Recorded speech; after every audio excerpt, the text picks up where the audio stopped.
Hi guys, it's Danielle Walker from Against All Grain, and I'm gonna have you join me today live on Facebook while I make our dinner time staple, which is lettuce wrapped burgers. So if you're joining, please say hi and where you're from. Let me know if you've seen any of the other live videos, what you have planned this week. And then as I'm cooking, you can ask some questions and then we can do a couple questions at the end as well. So just to get started, I'm gonna show you. We don't do burgers without bacon. So I've got a massive baking sheet here, rimmed, you definitely want rimmed, lined with parchment paper. And I like to just put it all out in a single layer and I pop it into an oven that's set to 400 degrees, but I don't preheat it. I find that, hello Stephanie from Fort Worth. I find that putting it in an oven that's not preheated and in a single layer like this keeps it nice and flat. You don't get that curly bacon. Hi Tanya from San Diego. Some people swear by using like a cooling rack to help the grease drip. Honestly, I don't think it's necessary. This is perfect. I think this gets the job done. So I'm going to just throw it in my oven. And then I'm going to set it to 400 degrees, and I like my bacon kind of chewy, not too crispy. Hi Lisa. Hello Elizabeth from Detroit. Hi Kimberly from Gig Harbor. Oh, Vermont, Lauren, I love it up there, so beautiful. So I like to do about 15 to 18 minutes. That is kind of my sweet spot for my bacon. If you like it a little crispier, you're gonna wanna leave it in a little bit longer. Oh, hello there in the reflection. All right, so I'm walking back over and I'm gonna get started first by making some barbecue sauce, and then I'm going to make some burgers. So I'm gonna say hi to a few more of you, and then I'm gonna flip that camera and get started, and then I can say hi to the rest of you later. Hi Laura from Houston. Amanda from San Jose, oh you're super close. Australia, nice to see you Vicky, thanks for coming. All right, so here we go. So I'm going to start by making my barbecue sauce. Oh, was it you? You all just got to see Sydney. Sydney helps the world go round in the Against All Grain world, so say thank you to Sydney if you just saw her. You're welcome. She helps answer some of your questions on Facebook. Does all sorts of fantastic things. So, all right, so I'm starting with just 1 clove of garlic. And this recipe is on my website. It's Whole30, it's paleo. It uses dates to sweeten it as opposed to the recipe in my cookbooks, which uses coconut sugar and honey. This one's super easy, so I'm gonna just throw it all in the blender and then I'll start making my burgers while that simmers. So yes, I do print my own recipes, especially for one like this that has a whole bunch of stuff in it because I can't remember it. So I have, I'm gonna actually do half of this recipe today. So I have about 1.5 ounces of dates. Now I like these ones. They're smaller and they're pitted, which is nice, but I like the flavor a little bit better. The larger dates I think can get a little bit mealy. Are there questions? You're laughing at something. Everyone's just saying, hey Sydney. Oh. So feel free, by the way, Sid, to like call out any questions that people have as we go. Okay, so I've got dates. That's our sweetener. We tend to go on the kind of heavier side of the dates because Asher really likes sweet ketchup. If you don't like too sweet of ketchup, you can definitely have that amount. So then I've got a 1/4 cup of apples. You know what? Just want to make sure. Yeah, 1/4 cup of apple cider vinegar. That sounded like a lot. I was like, wow, that's gonna be sour, but I guess that's the recipe I came up with. And then I've got just a little jar of tomato puree. So for tomato puree, you want to make sure in the ingredients that all you're getting is tomato puree. Sometimes you can find some, especially in the cans, that have other ingredients. So all you want to see in the ingredient list is tomatoes. I like the jars or sometimes the little squeeze tubes because first of all, if you don't use it all, you can put it back in your refrigerator. And second of all, there's no BPA. Do you use dried or fresh dates? So they're dried. I get them in a big bag at Costco. I will maybe show you. Actually, if you saw, maybe they're not in there.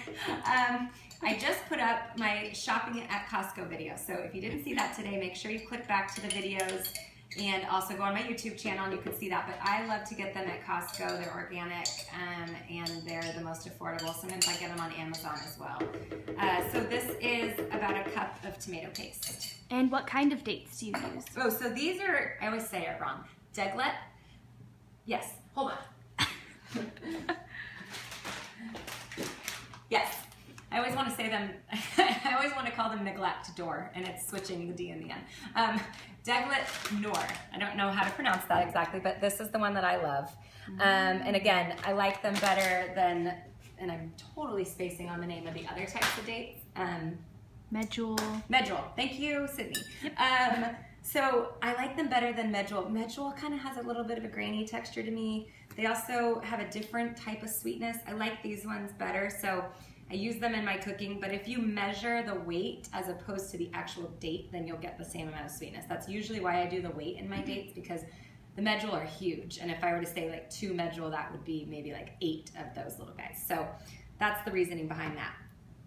Okay, so next I'm doing coconut aminos. If you're not familiar with coconut aminos, it is my favorite soy sauce substitute. So it's soy-free. It's actually made from fermented coconut, and I am doing half of my recipe, so I'm gonna pour that back in there. That's a tablespoon, excuse me. And then we're going to do a little bit of fish sauce. I know that sounds strange in a barbecue sauce, but here's my reasoning behind it. You don't taste the fish, first of all. It gives it that extra little salty kick, umami, if you will, which don't ask me to explain what that means because I don't know. But my reasoning behind it was that in a lot of ketchups or barbecue sauces, sometimes you'll see Worcestershire sauce in there. And I like to substitute that for kind of this combo that I found of fish sauce and coconut aminos. So please don't be afraid. It tastes great. I promise you, you won't taste it. And then another kind of strange ingredients for some people is liquid smoke. So that's what kind of gives you that charcoaly flavor in your barbecue sauce. Make sure you get a natural version. I like this one. I get it on Amazon. We'll add all these links for you guys in the comments after this, but this is a great one. All natural, no preservatives, nothing like added to it. And then now I've got this laundry list of spices. So when you see this recipe, you might initially be a little bit scared of it. Again, just like everything else that I'm saying, it's just a lot of spices. Most of the stuff's already in your pantry, so don't worry too much about it. So we have about a half a teaspoon of paprika, my chili powder. We have another half teaspoon of chili powder. What kind of fish sauce do you use? My favorite is this Red Boat. Again, with the preservatives and additives and things of that sort, this is your cleanest fish sauce that I've ever found. Also, I think the best tasting. Again, you can find this at health food stores. I've actually seen it at Trader Joe's occasionally here and there, and you can get it on Amazon, so you really can find it anywhere. It's by far the best, in my opinion. We're just gonna do a dash of cayenne. If you have anybody that likes anything a little bit spicier, feel free to add a little bit more of that. And then about a quarter teaspoon of onion powder. And what brand of tomato paste? Great. So again, that can be found online. I typically buy in the comments, we'll leave a comment for that. I typically buy Bio Nature jars, but recently Tropical Tradition started carrying this cute brand called Yellow Barn. It's gluten-free. It's gluten-free and organic, and there's no additives, so I like it too. So either one I think are fine. I did notice just in pouring this one out that it's quite a bit less thick or concentrated than the Bio Nature. So if I had my choice, I would go with the Bio Nature. Okay, couple more seasonings here. Barbecue sauce and ketchup, I have to be honest, they're kind of an intricate sauce. When I was first testing them, I was trying to use some other recipes that I found online that only had 1 or 2 spices in them, and that flavor just was not right. And so finally, when I started playing around with different seasonings, I got it, and this is really the flavor that I remember from kind of the bottles, except for a lot less sweet. And then I'm just gonna add about a half a teaspoon of Dijon. I like Annie's. There's a couple other brands. Sir Kensington's has a great taste, does have a little bit of sugar in it, so I tend to go for this one because there's no sugar. Okay, and then I'm just gonna crack some salt and pepper in there. I smell the bacon already. So a quick note about the bacon, and you guys are always so funny when I say the word extra bacon or the words extra bacon. Everybody's like, what's extra bacon mean? I never have extra bacon. I usually cook 2 to 3 packs at a time in the oven because Asher likes to eat it for breakfast. I like to have it on burgers, and I don't like to have to dirty everything. So what I do is cook a bunch, and then I only put a certain amount out for dinner so that it's not all eaten, and I put the rest away. I wrap it in some paper towels, put it in a Ziploc, and that way I can just rewarm it in the morning. Or if we have leftover burgers or salads, I can chop it up. So that's typically what I mean when I say I have extra bacon. Okay, I'm just gonna puree this really quick. It's gonna get loud. Oh, that's why it's not moving. I need water. Sorry. I was like, why isn't that blender moving? So I'm just gonna put about 2 tablespoons of water in there. The reason, by the way, that I soaked my dates was they were a little bit on the harder side, and those will have a really hard time in your blender. So I like to soak them in hot water to soften them up a little bit.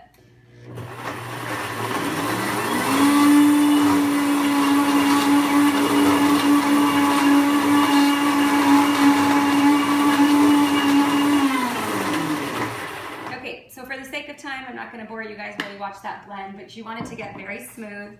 Then you're actually going to put it on the stovetop and let it simmer for about 20 to 30 minutes. And the reason why you do that is to start to mellow down kind of the acidity of the tomatoes. It also brings all of those flavors from the seasonings out, and it helps thicken it. So that's gonna go on the stove, but I'm gonna do that later.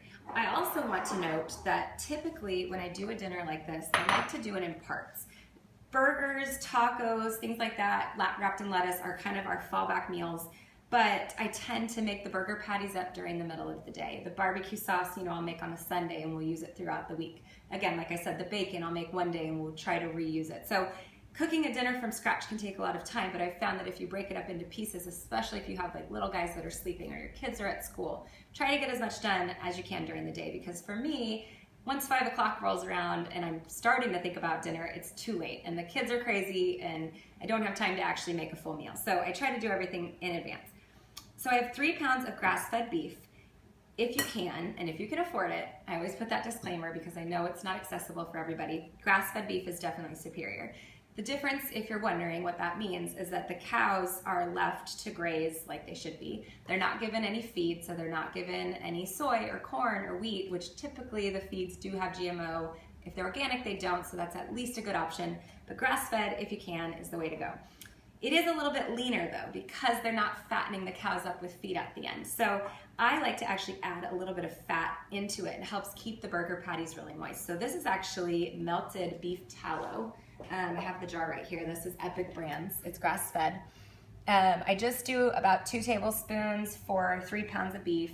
Sometimes I'll do olive oil. A little bit of ghee is great too, but it just helps keep them from drying out. It helps add a little bit more fat back in to the meat since there's not as much to start with. And lately, my favorite thing for burgers has been to add about a tablespoon of my barbecue spice rub that is from my Meals Made Simple cookbook.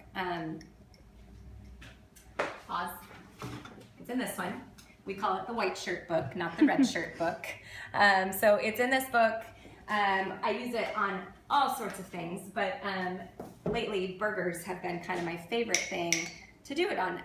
So I just sprinkle, it looks like too much, a couple teaspoons and about 3 pounds of beef should be more than enough. And then a little bit of salt and pepper. So another thing about grass-fed beef, besides that it's a little bit less fat and that they can dry out a little bit more, is you want to try to loosely, and actually this really is any ground beef making burgers, you don't want to overwork the beef. So when you're forming or when you're mixing it, you kind of just want to do it just till it's incorporated. And then also when you're forming the patties, you really don't want to pound them down too much. You want to try to leave them somewhat loose, but also, packed enough so they don't fall apart on the grill. And I also like to put an indentation kind of on the top of the meat to keep it from getting, really small and fat, because that's hard to bite down when you're eating a lettuce wrap. So while I mix this, are there any questions? Have you ever struggled with nightshades? So, nightshades are interesting for me. Raw nightshades, like raw tomatoes, raw peppers, like bell peppers, things like that, sometimes can bother me, but really only if I'm symptomatic. Definitely cooked is easier for me. And it just depends. So, if I'm having some symptoms, I'll typically cut them out as a precaution, but I haven't really noticed them being that big of a problem. Now, I will say white potatoes, I cannot tolerate. They will cause kind of almost immediate problems. And I was kind of loose with them over the last year or so, and I think that could have possibly contributed to my most recent flare-up. So I am off of white potatoes again, and I probably will never be able to bring them back, and that's okay. I'm all right with that. So I've just mixed in my seasonings, a little bit of fat, some salt and pepper, and I'm just gonna loosely form these guys.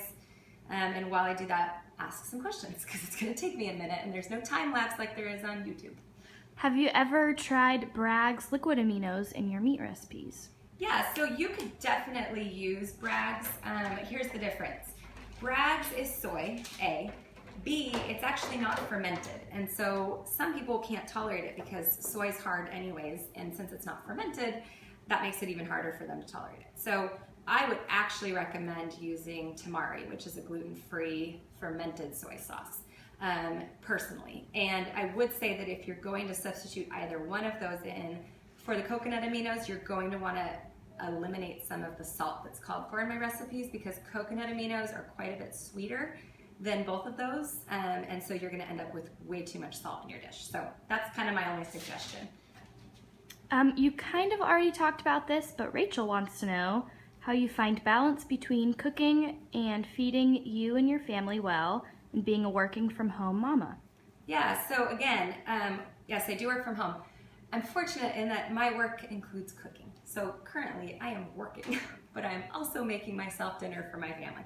So it's kind of hard to answer that because it's not quite reality for everybody else. But before I started working, I did that same practice of, when my son was napping, I would try to get dinner cooked. And then I would put it in the fridge and I would reheat it, because I just found, especially with young kids, that witching hour is tough, and it's really hard to make dinner when it comes to be that time. And so I would always ask my husband to pick up dinner, and I found that if I made it earlier or made, like for instance, right now I'm making 3 pounds of beef, but there's only 3 of us that eat these, and so these will actually last us for lunch tomorrow and then possibly even for dinner tomorrow night. So those are just kind of my tips, is doubling up, planning ahead, freezer meals. I have a huge post on my blog about freezer meals. That's the timer for the bacon, so hold that thought, because I don't like burned bacon. All right, so this bacon is floating in a massive pool of grease, but it's exactly the way that I like it cooked. I'm also getting beef grease everywhere. Okay, so this is the way we love our bacon. Obviously, if you like it a little crispier, a few extra minutes would be great. But I'm telling you, not only is the cleanup better, you don't get the splattering, on your countertops, but it also cooks it, in my opinion, much more evenly. I think it's just a better way to go. And you can cook 20 pieces at once, which when you're like standing over a cast iron skillet, So that's my way to go. So anyways, back to that though. I have a huge post on my blog about make ahead and freezer meals. That is super helpful. I would also say, honestly, Meals Made Simple is the book I wrote for people like you. Jessica, is that what it was? You probably can't find it anymore, but so Rachel, sorry. That's the book I wrote for the busy moms or the busy dads that are cooking dinner. And so I would try to read some of that and try to apply some of those principles. I think that'll help you. Anything else? Probably, but it's not showing me. Okay, so in talking about these burgers, we have used a gas grill forever and ever and ever, but my father-in-law just gave us his big green egg. If you're not familiar with what that is, it looks like a big green egg. But it's a charcoal grill, and it also has the capability of smoking, but it's been so awesome because I love the flavor of cooking over the coals. So I'm going to be doing those on that tonight, but again, because it's only 4 o'clock, I'm going to make these up. I'm going to cover them in plastic wrap, and I'm going to put them in the fridge, and then Ryan will probably grill them later while I'm with the kids. Anything else?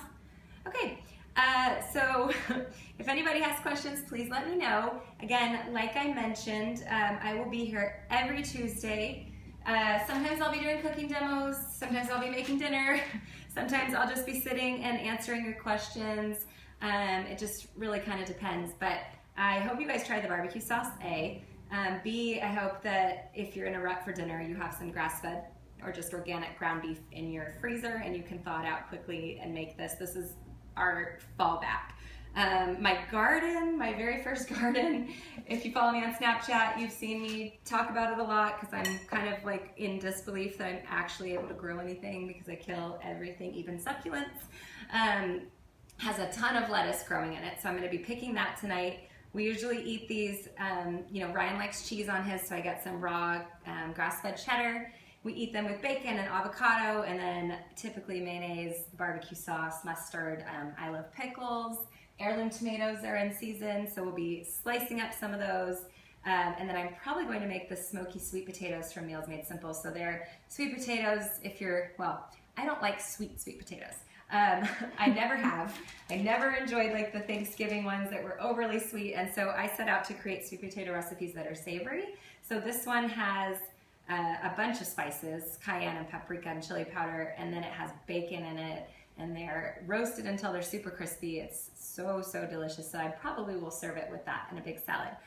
The last thing that I'm going to do, I worked in restaurants for many years, and I'm pretty sure this is not a myth because I think it does help, but they always put these divots in their burgers. I was a waitress all through college to pay for school, and I always wondered why they did it. But if you ever, especially with grass-fed burgers, which don't have a lot of fat, this will help if you just kind of use your thumb and just do like a shallow kind of divot. It'll help the burgers stay kind of a uniform size as they cook, as opposed to shrinking and kind of, like getting really big in the center. So it also helps them cook evenly, but it also helps them stay a little flatter, which is nice to be able to eat it, especially in the lettuce wrap. It's a little hard to get your mouth around kind of all of that. And then this little guy is for Asher. So yeah, that's it. So thanks for joining me. I will be here every Tuesday. Please come back, 4 o'clock.